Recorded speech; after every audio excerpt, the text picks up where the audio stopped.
Hello, welcome back to the Fred in the Shed channel. Something just a little bit different than what I normally do.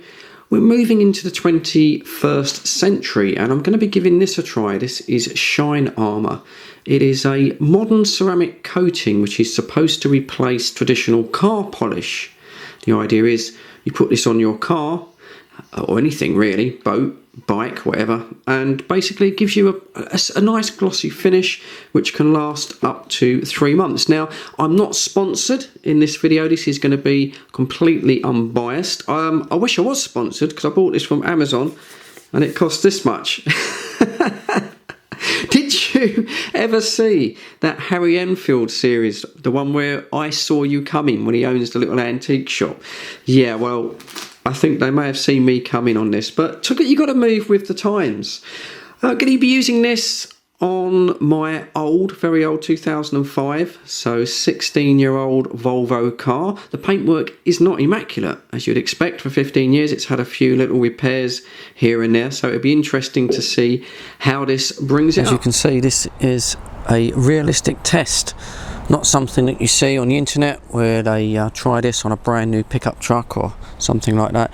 This paintwork has got blemishes, it's got paint chips, and it hasn't been polished I think for about 9 months. I have washed it, I did wash it a couple of days ago, but no, it hasn't been polished, so none of the water beads on it. But as you can see, with normal polish, what you find you get where you've got stone chips, it sort of highlights them in white. You get that powdery sort of residue that's quite difficult to get out. So I'm hoping this stuff, because it's clear, it shouldn't do it. So there we go, that's what we're going to use it on. 16-year-old paint there, so certainly going to be a test for it. As the instructions, we've got a slightly damp microfiber cloth and then we've got a dry one. So let's get on and just do this little section and see what it looks like.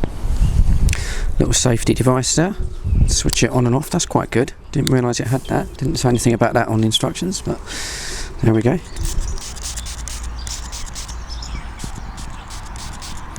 Goes on really easy actually, it's quite a nice fine spray.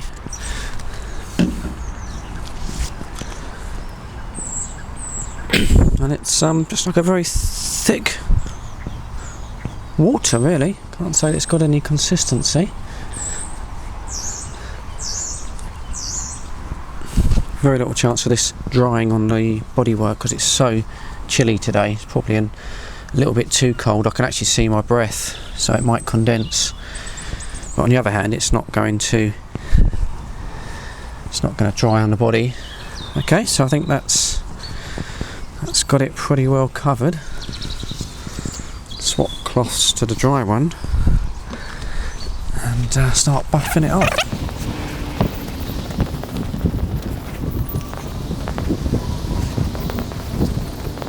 I think that'll do it. One thing you can notice, I mean, it's hard to tell the gloss finish because it's such a dull, overcast day, but certainly the friction, there's very little friction here. If I move that over here, I can tell the friction. Now, one of the things that they did on their website was they got the bottle and they put it on a non-treated part of the bonnet like that, and the bottom stayed where it was, and they put it on a treated part.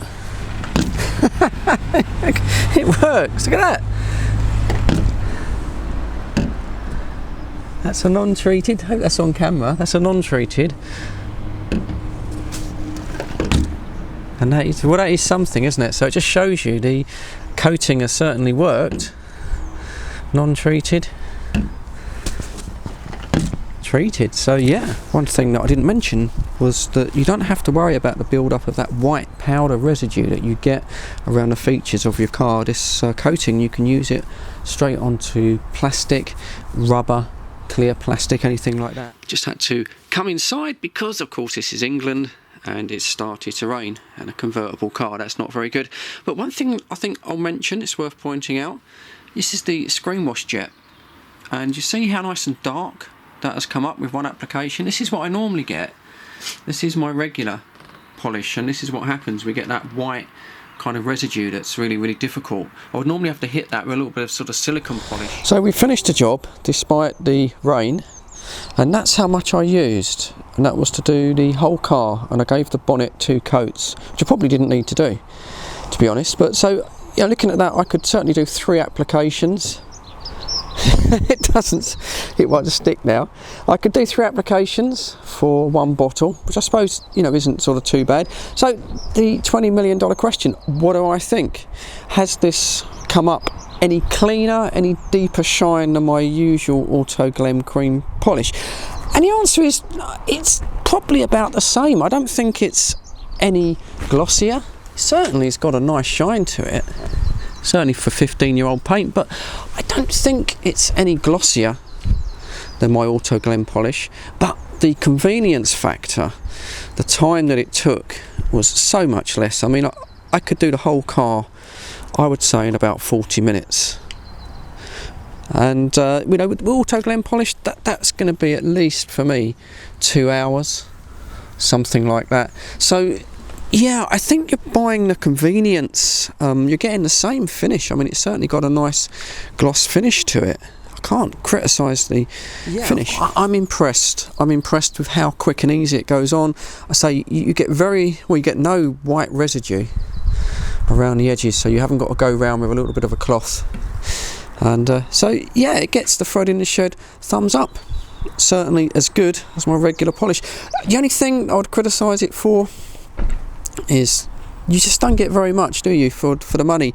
I think maybe it could just be a little bit cheaper. I'm thinking 25% cheaper, or if not, perhaps if they gave you another, say, 50% in a bottle. It just seems a small amount for the money paid. But what you're doing is you're paying for the convenience and the quickness and the speed that you can get a shine on your car. I polished this car here in the UK in early March, and maximum temperatures has been about 4 or 5 degrees Celsius. That's just about 40 or just above 40 Fahrenheit. I couldn't have done that with my normal cream polish because you'd have to wait for that to dry, and at that temperature it just wouldn't dry before you could buff it off. So yeah, you can use this at very low temperature and get quite an impressive result. The flip side of the coin, and it says this on the instructions when you do it, you're not supposed to allow this product to dry when you're applying it. Now, if you're going to apply this in high summer, certainly in sort of sunshine, because it is quite a thin liquid, that's going to dry quite quickly on the paint, and that's one thing you mustn't do. You must so you're going to have to work quite quickly and in small areas if you apply this in direct sunshine. So you're probably best to do it in the morning before the sun gets going, or wait for a sort of cloudy day. And that's probably about the final word. Just bear in mind, I'm not being paid to make this video.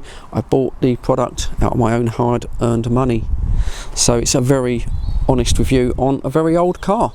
If you've got a newer car, then you're going to get much better results than I've got. But I'm quite impressed with the results. Well, there you go. I hope this video has been useful to you. I won't leave a link for this Shine Armor because the products change and prices change, but you can find this on Amazon, you can find it on eBay, and probably most good motor factor stores. I'll let you source it out for yourselves there. But it gets the thread in the shed thumbs up just purely for the convenience and the fact you can put it on in such low sort of temperatures. But that's it. If the video has been helpful, please give me the thumbs up. I would really appreciate that. Thanks for sticking with it to the end. Thanks for your view time, and of course stay safe, and I'll catch you all on the next one. Cheers now.